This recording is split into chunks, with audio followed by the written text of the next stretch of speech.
Okay, okay, we're back to our lecture on the introduction to the Gospels. Um, so the world of ancient Greece and Rome, if there was one word that characterized just the normal, average lives of the people that lived in that time, it would be one of a sense of hopelessness. Is P.I. June here? Sorry, PB, I was in the bathroom. Yeah. So the one, if there's one word that would characterize the lives of everyday people in the Greek and the Roman world of the Bible of the New Testament, it would be fate. 이 고대 그리스 로마의 시대에 살아있던 사람들이, 그 사람들의 현실을 한마디로 표현한다면, 운명이란 단어입니다. And fate is really just a sense of complete and utter hopelessness that you cannot change your destiny. 그리고 운명이란 것 자체는 벗어날 수 없으며, 자기의 절망감, 그리고 자신의 운명을 바꿀 수 없다는 그 상태인 겁니다. Of course, we know the cause of that, the root of that, and that is original sin. 그리고 우리는 그 운명이란 이유는 바로 사탄이란 것에서 나올 수 있다는 것을 알고 있습니다. So what the average Greek and Roman person living at that time felt is the result of the curse of original sin. 그리고 그 시대 사람들은 자기들이 이 저주와 운명 아래 있는 이유는 바로 이 원죄라는 것이기 때문에라는 것을 그렇게 보고 있었습니다. Can you guys all hear me okay? Because I see Isidro putting his ear to the speaker. 자, Can 혹시 everybody hear me okay? 강사 목사님 목소리를 제대로 다 들을 수 있나요? 네, 잘 들립니다. Okay. Now, what the resurrection of Christ made possible for the first time uh, was a way out of that sense of hopelessness, that fate, that destiny. 그런데 이 정말 희망이 없고 이제 절망이라는 그 현실에서 이 처음으로 부활이란 것이 이 탈출을 가능하게 만드는 이야기였습니다. This was something that no Greek or Roman religion can offer and do. 이거는 이 어느 그리스 아니면 로마 종교가 제공할 수 없는 것이었습니다. Yeah. For the first time, you can be set free from your fate and destiny. 정말 처음으로 운명과 숙명으로부터 해방될 수 있는 이야기였습니다. I mean, this is a big deal now, but it was even more of a big deal back then. 지금도 아주 중요한 이야기지만 그 시대에는 너무나도 중요한 이야기였습니다. Um, the reason why I say it was more so back then is because we're kind of desensitized to it because we've heard the gospel so much. 왜냐하면 제가 왜 그 말을 하냐면 우리는 지금 복음을 너무나도 많이 들었기 때문에 좀 무감각해진 상태에 왔습니다. But back then, this is the first time that they had ever heard of the gospel. 그러나 그 시대에는 이 사람들이 처음으로 복음을 듣는 시대였습니다. It was inconceivable that anybody could change that your faith can change. 운명을 바꾸고 숙명으로부터 해방될 수 있다는 그 생각을 가지지도 조차 못하는 그런 상태에 있었습니다. And that's why the gospel was truly good news. 그렇기 때문에 복음이 참으로 좋은 소식이었습니다. You could be set free from your past, your present, and your future. 우리 과거, 현재, 미래로부터 자유로울 수 있다는 이야기였습니다.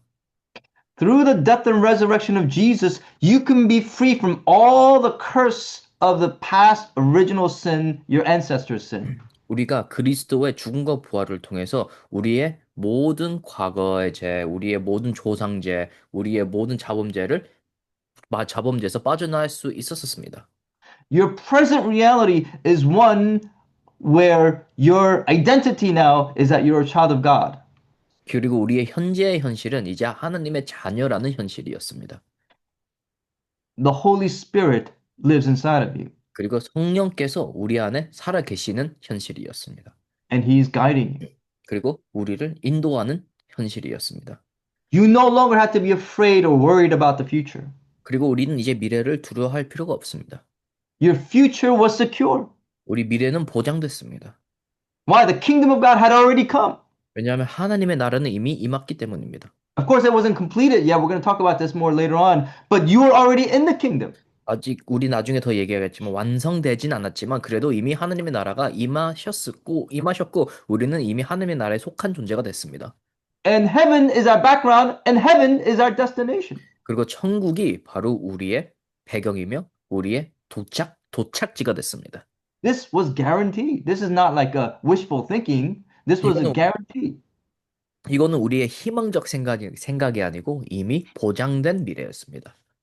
And so, right now, you had victory over Satan, over demons, over the powers of darkness. 그렇기 때문에 지금 우리는 이 사탄, 악령, 어둠의 세력에서 참된 승리를 얻을 수 있습니다. What the Greeks would call the world of daimonion, or these spirits. 그 그리스인들은 이것을 이제 악령의 세계라고 불렸습니다. What the Greeks so longed for and were searching for, truth. Now you knew the way, the truth, and the life. 이 고대 그리스인들이 갈망하면서 찾고 있었던 그 진리가 바로 그리스도 속에서 길이 되고 진리가 되고 생명이 되신 그 존재를 믿는 거였습니다. What Socrates had been searching for, what Plato was writing about, right? All the Greek philosophers, which was none other than the search for the truth, they now knew the truth and were in possession of the truth. 이 소크라테스, 플라토 그리고 모든 철학가들이 이 갈망하고 찾고 있었던 그 진리라는 것이 이제 사람들은 그 진리를 볼 수 있고 찾을 수 있었습니다. What the Jews desired the most, which was reconciliation with God, being made righteous with God, redemption. Now the cross and the gospel made possible. 정말 유대인들이 그렇게 갈망했던 하나님과의 화해 그리고 구속 그리고 하나님을 통해 받았던 그 의를 이제 그리스도를 통해서 찾을 수 있었습니다. Now, when we say gospel, which in Greek is euangelion, what do we mean by that? What does it mean to the people today? 이 복음이라는 말은 이제 원시어로 이제 에반겔리온이라는 그 그리스어인데 그런데 그게 무슨 뜻이었습니까? Well, back then, okay, before we even get to today, what did euangelion or good news mean back then in the world of in the Roman world? 이 로마 세계에서 이 복음이라는 그 좋은 소식은 무슨 단어였습니까? Because even though the gospel writers were using this in a very specific way, it was not a unique term that they invented. It had already been in use. 그, 그 시대에 이제 제자들이 이제 만든 그 단어라고 생각하지만 사실 이 단어 자체는 이미 많이 의용되고 있는 단어였습니다. And so if you notice, Luke actually never uses this noun, good news, euangelion. The way Luke always presents the gospel is proclamation of the gospel. 누가는 이 복음이란 단어를 그 누가복음 속에서 사용하지 않았습니다. 그가 인용하고 사용하는 방식은 바로 이 말씀을 선포하고 증거한다는 그 뜻으로 썼습니다. And so when the angels came and pronounced the news of the birth of Christ, that was called good tidings or good news. 마침 천사가 이제 마리아한테 와서 그 그리스도의 탄생을 얘기했을 때 좋은 소식을 전하러 왔다는 그런 의미로 사용했습니다. When it was used in that context, it wasn't talking about good news that Jesus had died, he had resurrected, now he offered salvation to all. That wasn't the good. It was just simply meant good tidings or good news. 정말 그때 그 말했던 좋은 소식, 우리가 지금 이해하고 있는 이 그리스도의 나타남, 부활, 그리고 그 그리스도의 복음, 그 이야기가 아니고 그 말 그대로 그냥 좋은 소식이었습니다. And so one of the most common ways that this word euangelion, which the early church adopted, was, for example, when the Roman army went out to battle and they had victory over the Germanic tribes or one of their enemies, that was presented as good news. Why? Because they just had won in battle. 이 초대교회가 인용했던 그 좋은 소식이란 그 복음이란 좋은 소식이란 그 단어는 예를 들어서 이제 이제 이제 로마 제국이 전쟁에서 이제 힘든 승리를 얻었으면 그 승리를 알리는 것 자체가 이제 좋은 소식 아니면 복음이라는 단어로 사용됐습니다. And so, good news, literally, they pronounced the good news that our army, our great army, won victory. 그렇기 때문에 이 좋은 소식이라고 했을 때는 정말 기분 좋은 소식, 예를 들어서 우리 군대가 적을 이겼다라는 그런 소식을 전할 때 사용되는 거였습니다. Yeah, it was a common word in use all the time in the Roman world. 그냥 우리 그냥 그 날마다 Common expression. 그 시대에 그냥 날마다 사용하는 그냥 이제 표현의 단어 중에 한 개였습니다. Now, when we hear the word gospel today, what is the first thing that comes up in your mind? 지금 오늘날에 우리가 복음이란 단어를 들을 때 무슨 뜻이 여러분은 떠올리나요? For example, Pastor Alexander, I'd like to ask you, when you first hear I'm not talking about now. Like, I don't know if you ever remember a time before you were saved, but when you first hear the word gospel, what is the first thing that comes to your mind?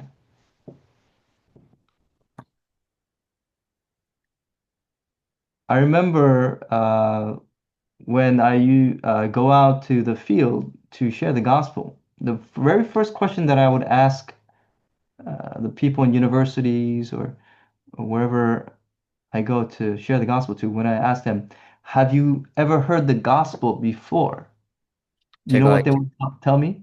제가 대학 사역을 할 때 이제 그리고 대학 현장에 가서 이제 대학생들한테 복음을 전할 때 제가 처음 질문하는 것이 복음을 한 번 들은 적이 있습니까? 라고 그 복음이라는 단어를 사용하는데 그 질문을 할 때 어떻게 답변을 할까요? 사람들은. Their reaction is, oh, you mean gospel music? 그래서 사람들은 내가 이 복음 들었습니까? 물어보면 이 많은 이제 현대 사람들은 복음성가 많이 들었어요라고 얘기를 합니다. Why? There's a whole category of music in America. I don't know about your country and where you're from, called gospel music. 왜냐하면 다른 나라는 모르겠지만 미국에서는 이제 복음성가 아닌 복음 음악이랑 장르가 또 따로 있습니다. Or the way that most of us use the word gospel today means simply the message of salvation. 그리고 오늘날에 우리가 이 복음이라 말을 할 때 이 구원의 메시지를 주로 생각을 합니다. And so back then, that's how the gospel or good news was used. And today, there's many different usages of the term gospel. 옛날 고대 시대에 이 복음을 사용했을 때 그 단어의 의미는 조금 달랐지만 지금 우리 현재 오늘날의 의미는 또 다릅니다. Now, however, for this course and what we're studying, of course, the four gospels, when we say gospels, we mean something very specific. 그러나 우리가 이 수업에서 이 복음에 대해서 얘기를 할 때 아주 구체적인 것이라는 것은 여러분은 알아야 됩니다. Yeah. What we're talking about is uh, the events surrounding the person and the life of Jesus. 우리가 이 복음이라고 말할 때는 이 그리스도의 존재와 그 그리스도의 삶을 이제 설명하는 그 복음입니다. Or another way of saying that is, I'm sure most of you are aware, most of the Bibles, the first four book of the New Testament is called the Gospel of Matthew, the Gospel of Mark. Okay, and so the Gospel is referred to as synonymous with the names of that the Gospel is related to. 그리고 또 특정하게 이제 우리가 이제 신학의 이제 네 가지 복음서를 보면 이제 마태 복음서 아니면 누가 복음서, 요한 복음서 이 복음서에 이 아주 구체적인 그 응용이 제공됩니다.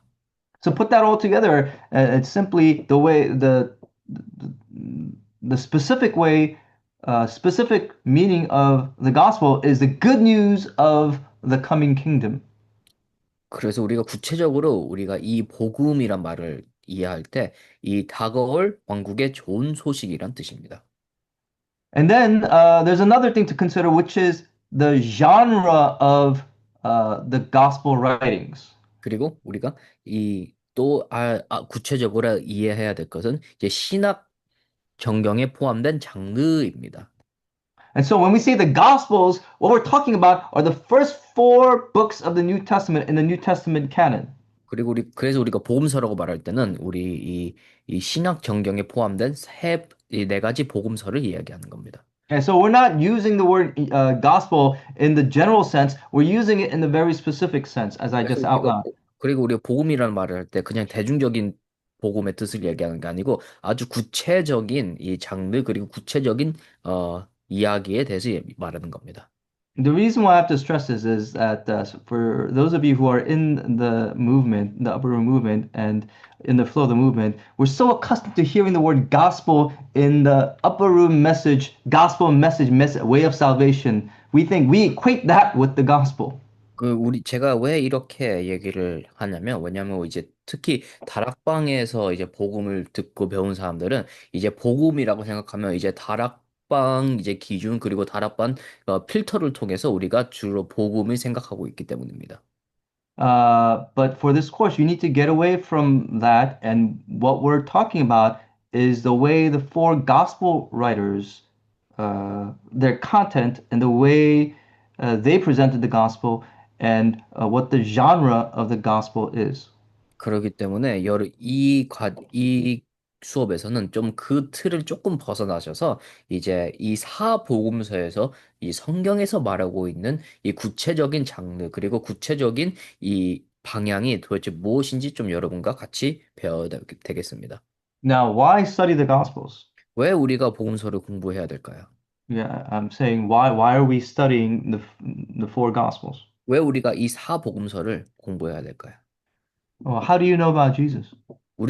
그러면 어떻게 우리는 예수님을 알 수 있을까요? Okay, I wish I had more time to ask some of you this question. How did you first know about Jesus? 그럼 여러분한테 좀 더 질문하고 싶을 기회가 있으면 좋겠지만, 여러분은 어떻게 예수님을 알게 됐습니까? If there was ever one question that has to be asked, the most important question of all would be, who is Jesus, right? 정말 이 세상에서 답변해야 될 가장 중요한 질문이 있다면 예수님은 누구인가라는 겁니다. But how do you know? How did you 근데, first know about 근데 Jesus? 그 예수님을 어떻게 우리는 먼저 알 수 있을까요? Well, Jesus, he's the most pivotal person in history. He's the foundation of our faith. 예수님은 역사상 가장 중요한 인물이며 우리 신앙의 기초 자체입니다. But more than we know, our understanding and knowledge of Jesus can come from movies, secondhand, from other people, from the culture at large, basically from the sermons that we listen to and the Sunday school lessons that we grew up listening to. 그런데 우리가 주로 알고 있는 이 복음의 기준은 주로 이 주일학교 아니면 설교, 영화, 문화 아니면 간접적 지식으로 많이 알고 있습니다. Now, some of them can be right. Okay. 이것들을 통해서 이제 올바른 이제 지식을 알 수는 있습니다.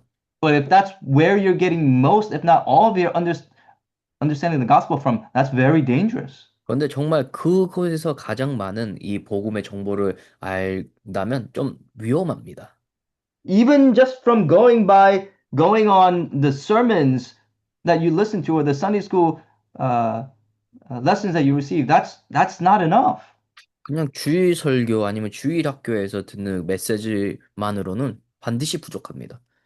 You must get your understanding of the gospel from the four gospel accounts itself. 여러분은 이 복음서에서부터 이 복음서의 기록에서 비롯돼야 됩니다. Why? Really, that is the only source. That is the only place where we can truly know who Jesus is and 왜냐, why we should believe in him. 그게 바로 우리한테 주어진 유일한 출처이기 때문입니다. Okay? Now, I'm not going to get into the place in scripture, but we all know, well, hopefully, I hope you know, that all of the Old Testament points to the coming of the Messiah. 모든 구약은 메시아가 온다는 그 시점에서 얘기하고 있습니다. all of the New Testament writers, whether it be the Apostle Paul, Peter, right, James, they all refer to and assume the reality of Jesus' birth, life, death, and resurrection. 그러나 이제 신약에서는 이제 바울, 베드로 아니면 야고보에서 나온 것처럼 모든 신약 성경 제자들은 예수님의 탄생, 생애, 죽음, 부활의 현실성을 언급하고 전제합니다.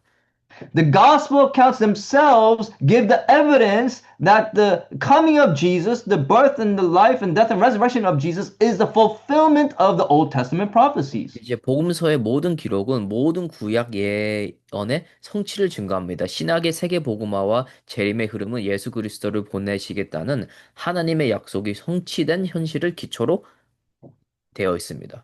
After the resurrection and the ascension of Christ, the entire trajectory of the New Testament writings is one of what? Go and proclaim this gospel, world evangelization, and the second coming of Christ. 이 예수님이 부활하고 이제 예수님이 이제 죽으시고 부활한 그 이후에는 신학의 모든 흐름 중에 가장 큰 흐름 중에 한 개가 바로 이 복음을 전하는 세계 복음화였습니다. But you cannot have world evangelization or Jesus coming back if Jesus never came to fulfill the Old Testament. 그런데 이 그리스도께서 이 신학의 모든 예언들을 성취하지 못했다면 그러면 구약의 모든 예언들을 성취하지 못했다면 신학의 모든 것들은 의미가 없어집니다. For this and all the reasons that I just outlined, for that reason, the four Gospels is the most important writings in the entire Scripture. 그렇기 때문에 사복음서는 성경 경전에서 가장 중요한 위치를 가지고 있습니다. I hope you understand what I just said. 제가 방금 말한 것을 정말 이해하시기 바랍니다. I'm not saying this because I'm teaching the four Gospels right now. 제가 이 사복음서를 지금 가르치기 때문에 이 이야기를 하는 것이 아닙니다. If you don't understand what the four Gospels are saying, your Christian life understanding is on shaky ground. 정말 이 사복음서를 이해하지 못한다면 여러분의 이 신자의 삶의 기초는 흔들릴 수밖에 없습니다. Many times I've had to tell people, right, after I share the gospel and they accepted Jesus, and they would ask me I would tell them, start reading the Bible, right? 제가 예를 들어서 이 현장 가서 이제 전도를 하고 이 사람이 영접을 했으면 이제 성경을 제가 읽으라고 추천을 합니다. Haven't you ever told someone that you share the gospel to after you share the gospel, you tell them, get a copy of the Bible and start reading the Bible, right? 혹시 여러분도 이제 전도하고 나서 이제 성경을 읽으라고 추천한 적들이 있죠? Okay. The problem is, that's a very thick book. 근데 문제는 성경이 아주 용량이 많은 책입니다. I mean, most people they'll get just by looking at just how thick that book is, right? They'll get it's very yeah. That's why when you have to first suggest someone where to start in the Bible, which book do you suggest? 그렇기 때문에 그래서 누군가에게 성경을 권유할 때 어디서부터 읽으라고 여러분은 말을 합니까? I don't know about you, but I would never tell them to start with Genesis. 저는 여러분은 모르겠지만 저는 절대 창세기부터 읽으라고 말을 하지 않습니다. Anybody here gonna suggest Leviticus? Go read Leviticus first? 혹시 레위기 먼저 읽으라고 권유해 준 적이 있습니까?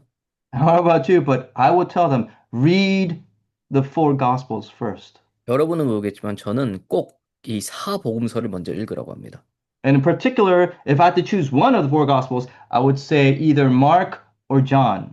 그리고 특히 사복음서에서 또 골라야 된다면 마가복음 아니면 요한복음을 꼭 읽으라고 합니다. That's why that tells you just how important the four Gospels are in the in the Gospel in the Bible canon. 그렇기 때문에 정말 이 사복음서가 성경에서 얼마나 중요한지를 말하고 싶습니다. Now, in terms of that was all background info, and we want to now get into that was preliminary. We want to get into talking a little bit about the authorship and the dating of the four Gospels. 그리고 이제 조금 구체적으로 저자 그리고 연대에 대해서 좀 얘기하고 있습니다. I'm going to go into this when we go into the actual each of the four Gospels specifically, but just as an overview, Most scholars would agree that Mark comes first in terms of date. 우리가 나중에 이 성경 이제 각각 이 복음서를 공부할 때 제가 또 말하겠지만, 근데 뭐 거의 모든 어, 이 성경 연구학자들은 마가복음이 먼저 기록됐다고 얘기를 합니다. Now, most of us just assume that Mark wrote the Gospel of Mark, Matthew wrote the Gospel of Matthew, Luke wrote the Gospel of Luke, John wrote the Gospel of John. 이제 거의 대부분 이제 마가가 마가복음을 기록했고, 마태가 마태복음을 기록했고, 누가가 누가복음을 기록했고, 요한이 또 요한복음을 기록했다고 우리는 그렇게 주로 이해를 하고 있습니다. That may or may not be true. 근데 이게 진실일 수도 있고 아니면 틀릴 수도 있습니다. On the whole, I would say the evidence is pretty solid that they were the authors of those Gospels. 우리가 지금 가지고 있는 그 증거들을 토대로 보고 말하자면 그럴 수도 있습니다. But not all scholars agree. 근데 모든 학자들은 또 그걸 또 같이 공동으로 인정하지 않습니다. Depending on where you fall in terms of being a conservative theologian or not, there are all kinds of views as to who the authors are. 여러분이 신학을 어느 신학을 공부하는 것 따라서 좀 기준이 좀 달라질 수 있습니다.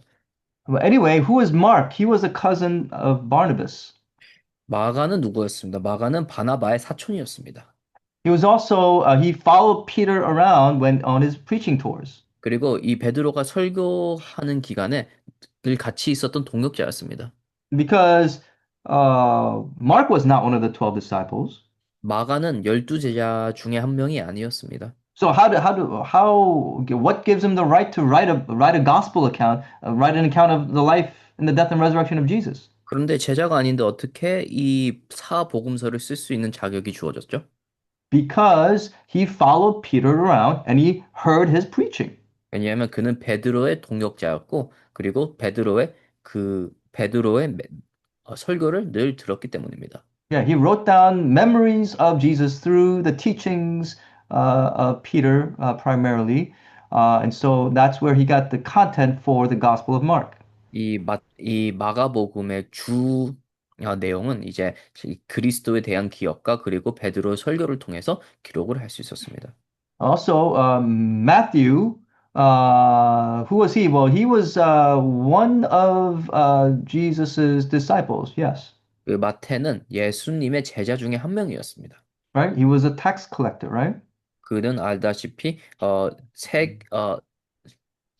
세금 아 세금 관리 어, Yeah.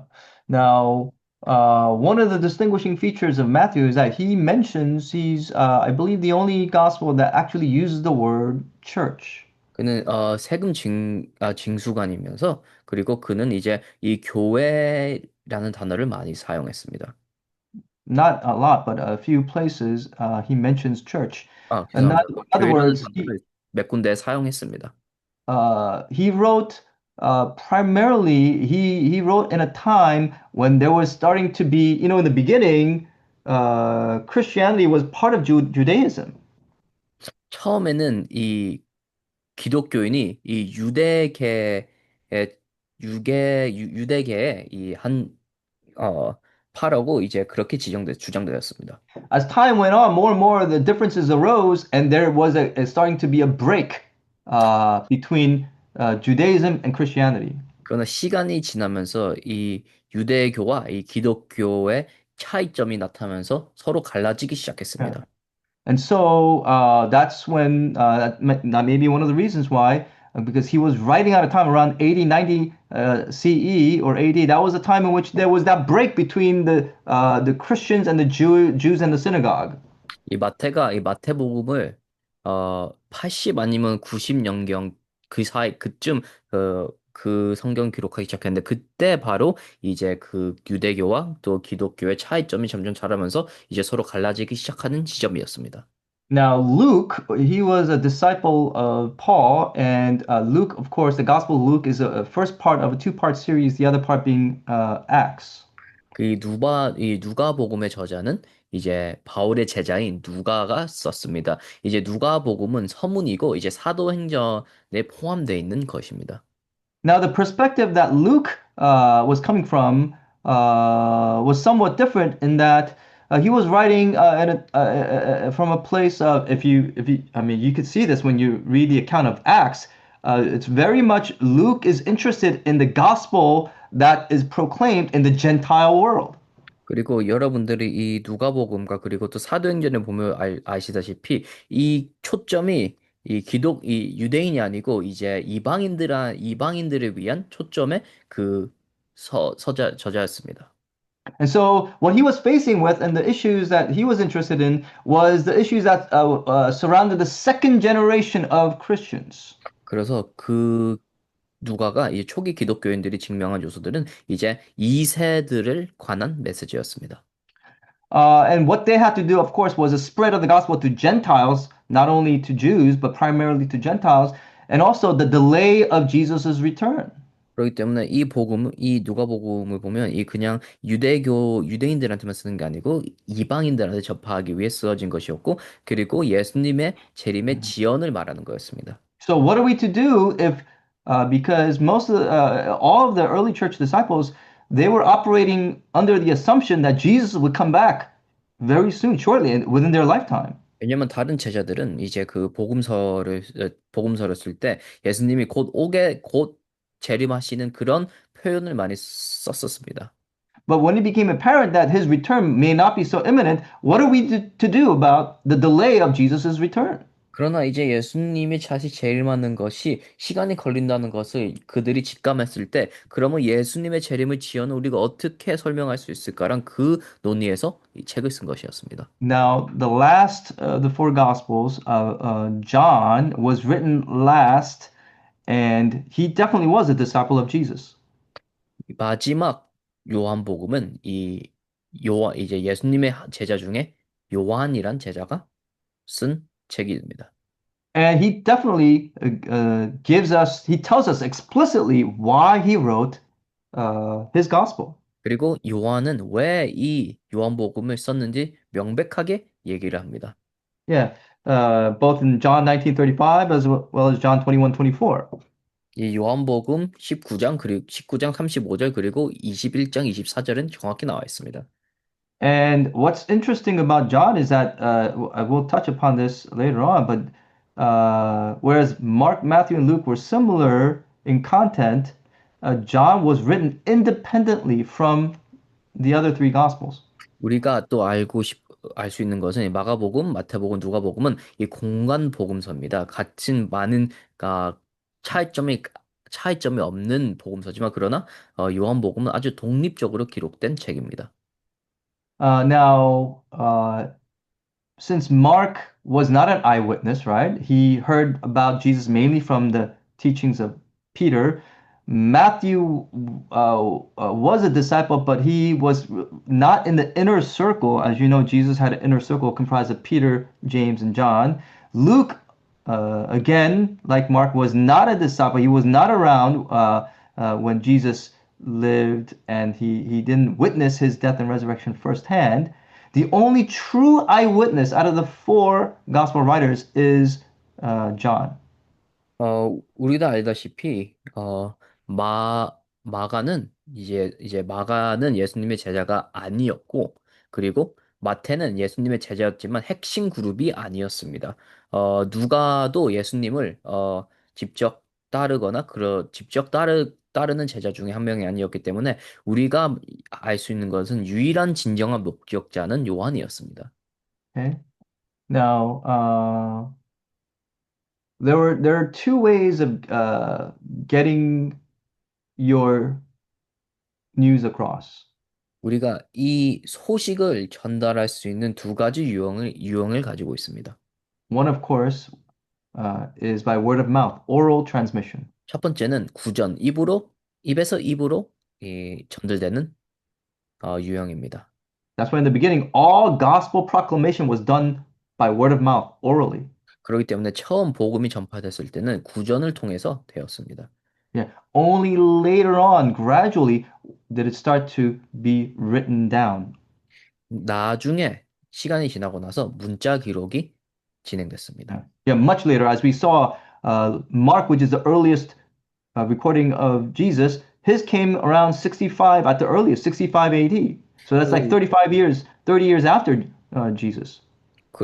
우리가 아까 방금 본 것처럼 가장 먼저 사복음서에서 기록된 책이 마가복음이었는데 예수님이 이제 예수님이 돌아가시고 이제 30년 후에 이제 저자가 이제 기록된 첫 책입니다. Yeah, as long as the apostles were alive, there was actually, very little need for a written account. 이제 제자들이 살아 있었을 때는 이 기록된 문자들이 필요하진 않았었습니다. But then one by one, as the disciples either was martyred or they start to die off, 그런데 what would happen if all the apostles and disciples who witnessed Jesus died? Right? You get into a problem now because once they're gone and the memory of what they said fades, then the gospel is lost forever.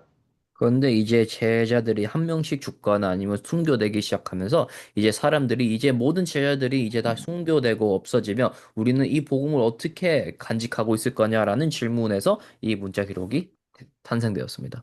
That's why God in His providence knew, and also probably the gospel writers were conscious of the fact that there was a need for a permanent record 이 of the events of the death and resurrection of Jesus.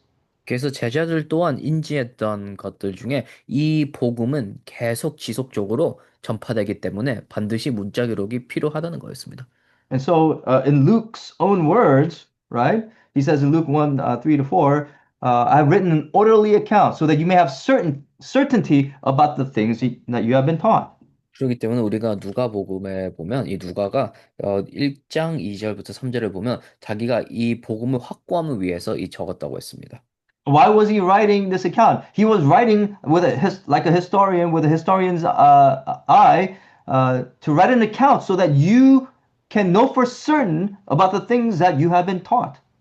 이 누가가 이 성경을 쓴 이유는 이제 자기가 어, 역, 역사학자라는 그 시점에서 이 그리스도의 복음의 확고함을 증거하기 위해서라고 했습니다. And John 20:31 says, These are written so that you may know that Jesus is the Christ and that by believing in him you may have life in his name. 그리고 또 요한 또한 자기가 이 말씀을 기록한 이유는 이를 본 자가 증언하였으니 이 증언은 참이라 그가 자기 말하는 것이 참인 줄 알고 너희를 믿게 하려 함이라는 거였습니다. And so the gospel had a very specific agenda, purpose in writing their accounts. 그렇기 때문에 복음은 아주 특별한 이 복음 기록에 대해서는 아주 특별한 이유와 아젠다가 있었습니다. And so, of course, we know, though, that God's divine providence, in His divine providence, God had left for us, for all time, for all places, a permanent, accurate record of the events surrounding Jesus. 하나님이 정말 원하시는 것은 이 영구적이고 정확한 그리스도의 기록을 원하는 거였습니다. So that the gospel will be preached throughout all time and in all places. 그래서 정말 복음이 모든 시대, 모든 장소에 전파되는 걸 원하셨습니다.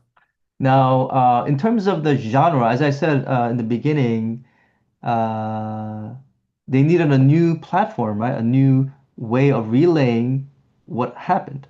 그 장르에 대해서 좀 얘기를 하겠지만 아까 제가 얘기했다시피 이 제자들이 새로운 플랫폼의 방법이 필요했습니다. And so it really doesn't fit into any of the traditional categories of the then known genres that existed. 그렇기 때문에 그들이 기존에 알고 있던 장르를 사용할 수 없습니다. 왜냐하면 그 모든 장르들이 이 이야기를 다 담을 수 없었기 때문입니다. So, for example, it wasn't 100% a biography. 그렇기 때문에 100% 정기가 아니었습니다. Although we know that the gospel counts is factual, it doesn't really actually 100% follow the format of history, the genre of the historical writing. 비록 이 사복음서가 이 팩트적으로 정확하지만 그러나 이 쓰여진 구조는 이 그냥 팩트를 그냥 말하기 위한 구조로 사용되지 않았습니다. For example, when modern historians write about a person or an event, they're very much interested in chronology, making sure that all the dates are correct, and making sure every detail is accurate. 이 현대 역사 학사들이 이제 쓰는 방식들은 이제 그 사람들이 가지고 있는 이 시간, 시점, 이 아주 팩트를 위주로 해서 정확하게 쓰는 것이 지금 현대 역사학이 사용하고 있는 스타일 중에 한 개입니다. Somebody reading a history book, you read a history book, there's a certain format to it, and you expect to read, you would expect anybody writing history to follow that format. 그리고 여러분이 예를 들어서 역사책을 읽으면 이런 현대 스타일을 이제 이미 예상을 하면서 읽을 겁니다. For example, if you're going to quote somebody, you're going to make sure all the quotes are the same all the time, 예를 들어서 누군가의 말을 인용을 한다면 그 말이 정확해야 됩니다. right? But when you read the gospel accounts, neither is it 100% chronological, nor sometimes even the quotes they don't match up word for word.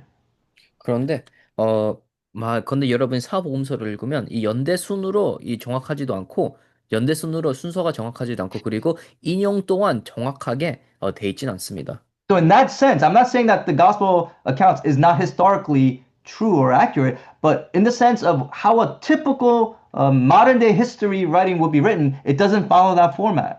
제가 이 성경은 비역사적이라는 것을 말하는 게 아니고 우리 지금 현재 역사를 사용하는 스타일이 아니라는 것을 말하고 싶습니다. Okay, and there are also writings back then that was could be called homilies or testimonies written to persuade readers to believe. 그리고 그 시대에는 이제 설교와 증언이라는 스타일이 있었고 독자들이 믿도록 설득하기 위해 작성된 것입니다. Now, the Gospels has elements of each of these: biography, history, preaching and testimony. 이 복음은 이 정기, 역사, 설교 증언들의 이 독특한 관점들을 다 가지고 있습니다. It doesn't neatly and exactly fit into any of those categories. 그런데 동시에 꼭 이 한 특정적인 장르에 속하지는 않습니다. For example, the Gospels is unique in that the focus, what they focus on, the topic, right, that they focus on, it has a selective focus to it. 그렇기 때문에 복음서의 독특한 장르로서의 특징을 가지고 있습니다. 복음은 한 특정한 초점을 가지고 있고 그리고 또 선택적으로 또 초점을 가지고 있습니다. One of the things that modern historians tout and that they take pride in the fact is the fact that they try to be objective. They're like an objective. They're writing an objective account of what happened. 특히 현대 역사학자들이 가장 추구하고 있는 것들은 이 역사를 기록할 때 아주 객관적으로 이제 역사를 이제 사용하는 겁니다. The gospel accounts is not objective. 그런데 근데 복음의 기록은 객관적이지가 않습니다. It's very subjective. 그 반대입니다. They're writing for in a way to convince people of their agenda. 아주 주관적입니다. 정말 그 사람들이 독자들이 믿도록 설득하기 위해 작성된 책입니다. They have an agenda. 어느 특정한 아젠다가 있습니다. Most historians would say, I don't have any agenda. I'm just trying to write an objective account of what happened, right? But that's not what the gospel writers were trying to do. 역사학사들은 자기들이 이 역사책을 기록할 때 자기들은 특정한 아젠다 아니면 의제가 없다고 말하지만 그러나 성경은 특정한 아젠다, 의제가 명확하게 있습니다. The gospel writers had an agenda. 이 복음서 저자들은 어젠다가 확실히 있었습니다. They were theologically driven. 이들은 신학적으로 동기부여를 보였습니다. And that could only be the case. They were convinced that the events surrounding the person of Jesus, right, proved that he was the Messiah, he was the Christ. 왜냐하면 그럴 수밖에 없는 이유가 그들은 정말 그리스도와 그 주변에 일어난 모든 것들을 보고 정말 예수가 부활하고 살아나셨다는 그 사실을 믿었고 거기에 설득되었기 때문입니다. Everything that they wrote from the beginning to the end was to show, right, and prove and convince the readers that this Jesus, right, he is the Christ. 처음부터 끝까지 이 성경의 복음서를 보면 정말 예수님은 부활하셨고 살아나셨다는 그것을 이제 사람들이 믿고 설득하기 위해 사용된 책이었습니다. They were not detached writers. They were very passionate and theologically driven, and they were, right, they had their agenda. 그래서 이제 무감각적으로 쓴 사람이 아니고 아주 어 독특하면서 아주 이제 이 모든 사람들이 이 믿기를 설득하도록 신학적으로도 동기부여를 한 책입니다. And so it was a faith-shaped, you could say, a faith-shaped biography written to proclaim Jesus as the Christ and invite the reader into discipleship with him. 그렇기 때문에 우리는 이 복음서를 예수를 그리스도로 선포하고 독자를 제자로 초대하기 위해 쓰인 신앙으로 형성된 전기라고 말할 수 있습니다. It wasn't a modern biography or history, but it was a proclamation of faith rooted in real events, but shaped for teaching and persuasion. 그냥 현대적 전기나 역사가 아닌 실제 사건에 뿌리를 두었으나 가르침과 설득을 위해 구성된 고대 신학 고백전 전기라고 우리는 알 수 있습니다. That is the genre of the Gospels. 이게 복음의 장르입니다. Now, uh, we're not going to have time to finish this, so we're probably going to end with this topic right here, and then we'll wrap up the introduction on Thursday, and we'll also go into Mark on Thursday. 우리가 시간이 충분하지 않아서 오늘 이것만 이제 공간 복음서의 문제 이것만 이제 좀 얘기하고 나머지는 목요일 날 다 끝내겠습니다. What we encounter when we read Matthew, Mark, and Luke is what scholars call the synoptic problem. 우리가 이 마태, 마가, 누가, 요한을 읽으면서 좀 가지고 있는 의문점은 우리는 이 공간 복음서 문제라고 얘기를 합니다. There's no doubt anybody who reads these three gospels can tell you that they are similar in content, order, and feel. I'm not saying it's the same, but it's similar. There's a lot of similarity between the three. 이 마태, 마가, 누가 복음을 읽으면 모두 다 이 내용, 순서, 분위기 자체가 다 유사하다는 것을 알 수 있습니다. That's why they're called the synoptic gospels because you can kind of they all have the same similar content, and you can see them together. You can put them side by side and kind of compare them. 그렇기 때문에 우리가 공간 복음서라고 말합니다. 그게 이제 함께 보기, 같이 보기라는 뜻에서 나옵니다. And so the synoptic problem is really two questions. Okay, number one is, are the gospels, meaning Matthew, Mark, and Luke, dependent on one another? 그래서 공간 복음서는 딱 두 가지 문제점을 의논하고 있습니다. 첫 번째, 이 마태, 마가, 누가 복음은 서로 의존하고 있는가라는 질문입니다. In other words, when the gospel writers wrote it, did they depend on one or more of the other gospels? 예를 들어서 한 저자가 이 자기 복음서를 쓸 때 다른 저자의 복음서를 의존하고 썼는가 안 썼는가라는 질문입니다. And if you could answer yes to that question, then the next question arises, which is, if so, which one came first? Which was first? Which was written first, and which depended on the others? 그리고 만약에 그렇다고 얘기를 하면 그럼 두 번째 질문은 그러면 어느 것이 먼저 기록됐으며 어느 것이 다른 것에 의존했는가라는 또 질문이 나옵니다. And so there are many theories surrounding this. I'll just cover the first one.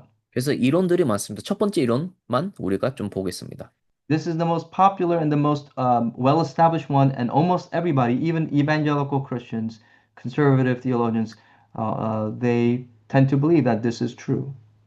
그래서 이제 처음은 이제 이 첫 이론이 주로 거의 많은 기독교인들 그리고 그 많은 신학원에서 다 가르치고 또 이해하고 있는 이론입니다. And it's what's called the two-source hypothesis. 그리고 그 이론 첫 번째가 바로 이원설입니다. Now, in order to understand this more fully, you need to know the different types of criticisms. 그리고 우리가 이걸 조금 더 잘 이해를 하면 우리가 조금 어 이제 비평가들을 조금 잘 이해를 해야 됩니다. There's what's called form criticism, source criticism, and redaction criticism.